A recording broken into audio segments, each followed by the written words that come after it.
Hello friends, good morning. उम्मीद है कैसे हैं आज सभी लोग अच्छे होंगे। बात करते हैं आज हम 2-3-2026 के करंट के जितने भी क्वेश्चन बनेंगे आज हम इस वीडियो में डिस्कस करेंगे।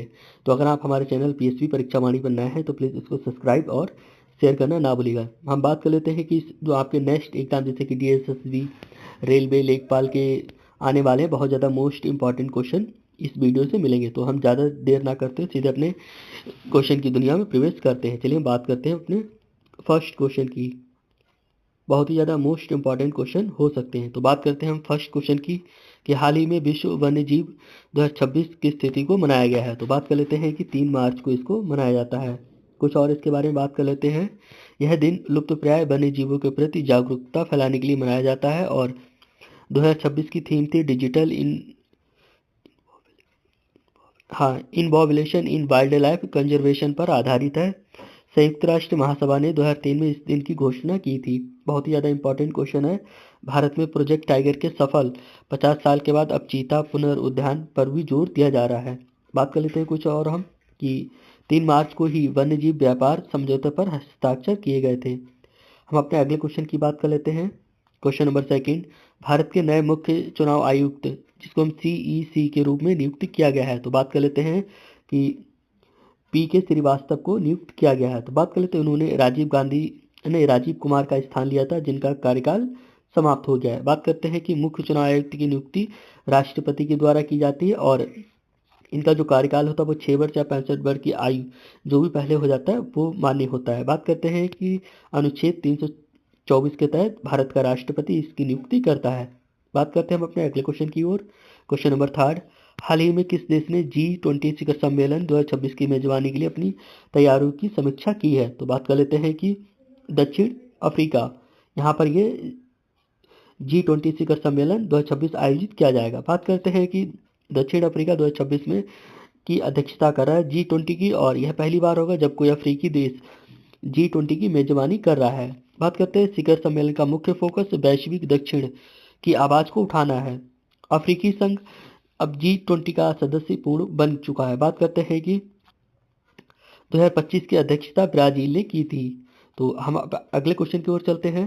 क्वेश्चन नंबर फोर्थ, मार्च 2026 को घोषित एशियाई विकास बैंक जिसको हम एडीबी की रिपोर्ट के अनुसार 2026 में भारत की जीडीपी वृद्धि कितने रहने का अनुमान लगाया गया है। तो बात करते हैं कि इसमें 7.1 का अनुमान लगाया गया है।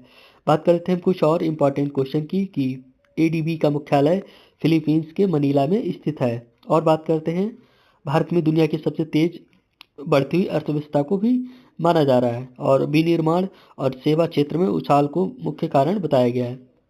एडीबी के अध्यक्ष हैं मत्सुंगू असाका, ठीक है। और बात कर लेते हैं कि भारत एडीबी का चौथा सबसे बड़ा शेयर बाजार क्षेत्र है।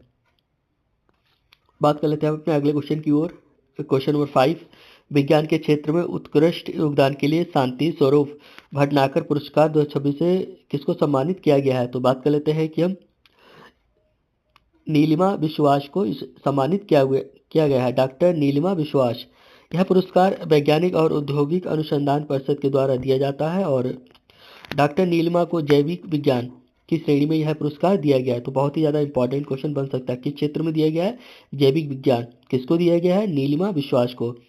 भारत का सर्वोच्च विज्ञान पुरस्कार है जो 65 वर्ष से कम आयु के वैज्ञानिकों को दिया जाता है। बात करते हैं इसमें 5 लाख का नगद पुरस्कार दिया जाता है और इस पुरस्कार की शुरुआत 1958 में की गई थी। बात कर लेते हैं अपने अगले क्वेश्चन की ओर। क्वेश्चन नंबर 6, हाल ही में किस देश ने अंतरिक्ष में पहला सैन्य टोही उपग्रह सफलतापूर्वक लॉन्च किया है। तो बहुत ही ज़्यादा इंपॉर्टेंट क्वेश्चन बन सकता है कि सैन्य टोही उपग्रह किसने लॉन्च किया है। तो बात कर लेते हैं कि इसका जो दक्षिण कोरिया बिल्कुल करेक्ट आंसर होगा।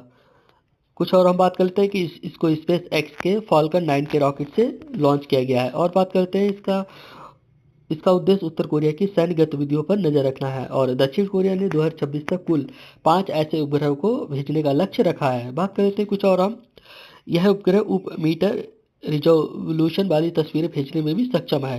बात कर लेते हैं इससे पहले दक्षिण कोरिया अपने उपग्रहों के लिए अमेरिकी डेटा पर निर्भर रहता था। बात कर लेते हैं हम अपने अगले क्वेश्चन की ओर। क्वेश्चन नंबर 7, 2 मार्च 2024 को घोषित साहित्य अकादमी पुरस्कार हिंदी श्रेणी के लिए किसे चुना गया है? तो बहुत ही ज़्यादा मोस्ट इम्पॉर्टेंट है कि हिंदी का साहित्य अकादमी पुरस्कार किसको दिया गया है? तो बात कर लेते हैं कि आशुतोष भारद्वाज को दिया गया है। तो उन्हें इसके उपन्यास रेत की दीवार के लिए यह सम्मान दिया गया है। तो किसके लिए दिया गया? रेत की दीवार। और साहित्य अकादमी पुरस्कार हिंदी किसे दिया गया है? तो डॉक्टर आशुतोष भारद्वाज को दिया गया। बात कर लेते हैं कि साहित्य अकादमी पुरस्कार 24 भाषाओं में दिया जाता है और इसमें पुरस्कार के साथ साथ 1 लाख और 1 तांबे की पट्टिका भी प्रदान की जाती है। बात कर लेते हैं कि अंग्रेजी श्रेणी में यह पुरस्कार नीलम शरण गौर को भी दिया गया है। कुछ और बात करें, इसकी स्थापना 1954 में की गई थी। इंग्लिश का पूछे तो नीलम शरण गौर लगाइएगा। बात कर लेते हैं अपने अगले क्वेश्चन की ओर। क्वेश्चन नंबर 8, हाल ही में किस भारतीय राज्य ने अमृत वृक्ष आंदोलन 2.0 के तहत एक दिन में 5 करोड़ पौधे लगाने का रिकॉर्ड बनाया है? तो बात कर लेते हैं कि असम सरकार ने इसको रिकॉर्ड बनाया है कि मुख्यमंत्री हेमंत बिश्व शर्मा ने इस अभियान की शुरुआत की थी और इसका मुख्य उद्देश्य राज्य के वन क्षेत्र को 38% तक ले जाना है। और इस मिशन के लिए एक विशेष मोबाइल ऐप भी लॉन्च किया गया है सरकार की तरफ से। असम ने पिछले साल भी इस श्रेणी में कई गिनीज वर्ल्ड रिकॉर्ड भी बनाए थे। बात कर लेते हैं कि वाणिज्यिक पेड़ के रोपण पर प्रति पौधा 100 रुपए की वित्तीय सहायता भी सरकार के द्वारा दी जाती है। तो बात कर लेते हैं अपने अगले क्वेश्चन की ओर। क्वेश्चन नंबर 9, खेलो इंडिया यूनिवर्सिटी गेम 2026 की पदक तालिका में कौन सी यूनिवर्सिटी शीर्ष पर रही है? तो बात कर लेते हैं कि चंडीगढ़ यूनिवर्सिटी पहले नंबर पर रही है। यह प्रतियोगिता पूर्वोत्तर भारत के कई राज्यों में आयोजित की जाती है और खेलो इंडिया योजना की शुरुआत 2018 में की गई थी। बात कर लेते हैं, इसका सौभाग्यकर जो था वो अष्टलक्ष्मी एक तितली थी और इसमें 200 से अधिक विश्वविद्यालय के एथलीटों ने भाग लिया था। चलिए हम अपने अगले क्वेश्चन की ओर बात कर लेते हैं। क्वेश्चन नंबर 10, हाल ही में एबल पुरस्कार 2026 गणित का नोबेल किसे प्रदान किया गया है? तो बात कर लेते हैं कि गणित का नोबेल पुरस्कार मिशेल टेला ग्रेड को दिया गया है। मिशेल टेला ग्रेड को दिया गया है गणित का नोबेल पुरस्कार, जिसको हम एबेल पुरस्कार 2026 बोला जाता है। बात करते हैं इन्हें प्रोबेबिलिटी थ्योरी प्रतिकता सिद्धांत के योगदान के लिए दिया गया है। बात कर लेते हैं एबेल पुरस्कार नॉर्वे की सरकार के द्वारा दिया जाता है। बहुत ज़्यादा इंपॉर्टेंट क्वेश्चन बन सकता है। बात कर लेते हैं हम कुछ और। इसमें लगभग 6 करोड़ की पुरस्कार की राशि दी जाती है और इसकी जो शुरुआत हुई थी वो 2003 में हुई थी। गणित के क्षेत्र में और सबसे प्रतिष्ठित सम्मानों में से एक माना जाता है इसको। बात कर लेते हैं अपने अगले क्वेश्चन की ओर। क्वेश्चन नंबर 11, 2 मार्च 2026 को किस देश ने फेसबुक और इंस्टाग्राम पर 16 साल से कम उम्र के बच्चों के लिए एक प्रतिबंध लगाने का कानून बनाया है? तो बात कर लेते हैं कि ऑस्ट्रेलिया ने यह कानून बनाया है। बात कर लेते हैं, ऑस्ट्रेलिया ने मानसिक स्वास्थ्य और साइबर सुरक्षा को ध्यान में रखते हुए यह फैसला लिया हुआ है और कंपनियों पर भारी जुर्माना लगाने का प्रावधान भी किया गया है। इसे दुनिया का सबसे सख्त सोशल मीडिया का कानून माना जाता है। बात कर लेते हैं कि उम्र सत्यापन एज वेरिफिकेशन के लिए नए बायोमेट्रिक तरीके अपनाए जाएंगे और कुछ बात कर लेते हैं कि बच्चों के अधिकार के लिए काम करने और संगठन की सराहना की है। तो बहुत ही ज़्यादा ये अच्छा हो सकता है नियम। ये सभी देशों को बनाना चाहिए अपने देशों में। बात कर लेते हैं अपने अगले क्वेश्चन की ओर। क्वेश्चन नंबर 12, हाल ही में भारत के किस शहर को यूनेस्को सिटी ऑफ म्यूजिक का खिताब दिया गया है? तो बात कर लेते हैं कि ग्वालियर को यह पुरस्कार दिया गया। बहुत ही ज़्यादा इंपॉर्टेंट क्वेश्चन बन सकता है, डबल स्टार इसको लगाइएगा कि UNESCO city of music award किसको दिया गया है? तो ग्वालियर को। ग्वालियर अपनी समृद्ध तानसेन परंपरा और संगीत घरानों के लिए प्रसिद्ध है और यूनेस्को क्रिएटिव सिटीज नेटवर्क में इसे शामिल किया गया है। कोझिकोड केरल को साहित्य का शहर घोषित किया गया। साहित्य का शहर किसको घोषित किया गया? केरल को। और ग्वालियर में हर साल तानसेन समारोह का आयोजन किया जाता है। भारत के अब तक कई शहर इस वैश्विक नेटवर्क का हिस्सा बन चुके हैं। बात कर लेते हैं अपने अगले क्वेश्चन की ओर। क्वेश्चन नंबर 13, मार्च 2026 में पार्लियामेंट्री बिजनेस पत्रिका द्वारा किसे सांसद रत्न लाइफ टाइम अचीवमेंट अवार्ड दिया गया है? ये भी बहुत ज़्यादा इंपॉर्टेंट क्वेश्चन बन सकता है। तो बात कर लेते हैं, टीके